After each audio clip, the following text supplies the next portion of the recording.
Hello everyone, আসসালামু আলাইকুম। কেমন আছেন সবাই? আশা করছি সবাই ভালো আছেন।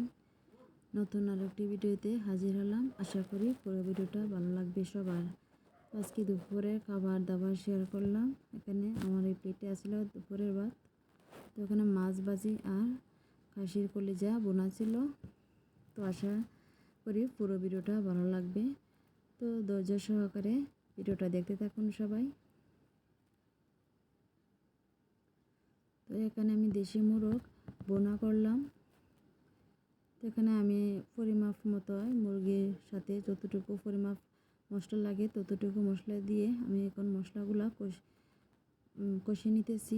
আর মোরগটা দিয়ে দিলাম একসাথে, মাংসের সাথে মশলাগুলা কষিয়ে নিব।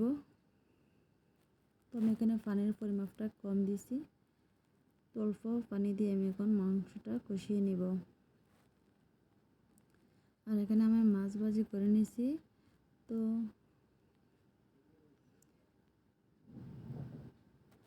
এই মাছ ভাজিগুলো মাশাল্লাহ অনেক মচমচে হয়েছিল এবং দেখতেও অনেক দারুণ মাশাল্লাহ।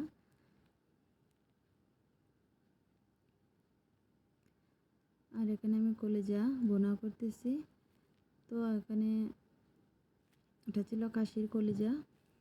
আর তো খাসির কলিজাটা আমি এখানে আলু দিই নাই। তো সবটুকু খাসির কলিজা আমি এখন বোনা করে নিব। তো আমার রান্না শেষ। তো আমি এখন খাবারগুলো দেখাইতেছি সবার সাথে।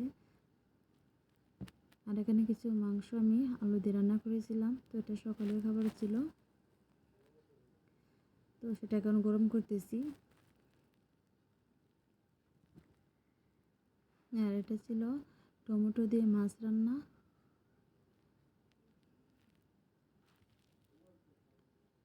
আর এখানে আমি দুপুরবেলা আনারস কেটে রাখছিলাম।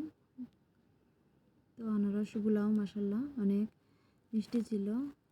আর এখন সবগুলো আনারসই ভালো, বাজারে অনেকবার বাজার থেকে আনা হয়েছে আনারসগুলো। তো সবগুলো আনারসই প্রায় মিষ্টি ছিল।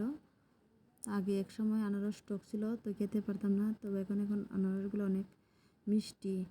আর এখানে আমি দুপুরবেলায় গরমে প্রচণ্ড গরম, তাই ভাবলাম একটু ডালও রান্না করি। তো এখানে অনেক পেঁয়াজ কাঁচামরিচ দিয়ে দিলাম। তো ডালটা অনেক ঘন করে রান্না করছি। তো মসুর ডাল বেশি খাওয়া হয় না, তাই ভাবলাম একটু ঘন করে রান্না করি। তো ডালটা অনেক স্বাদ হয়েছিল। মসুর ডালটা এভাবে রান্না করলে ভালো লাগে। তো আর এখানে টমেটোর চাটনি বলতে পারেন বা ভর্তা বলতে পারেন। আমি এখানে ভর্তা বানিয়েছি শুকনো মরিচ আর পেঁয়াজ দিয়ে, টমেটোটা একটু পুড়িয়ে নিয়েছি। তো আমার কাছে টমেটো পুড়িয়ে এই ভর্তাটা ভীষণ ভালো লাগে, অনেক স্বাদ লাগে গরম ভাতের সাথে।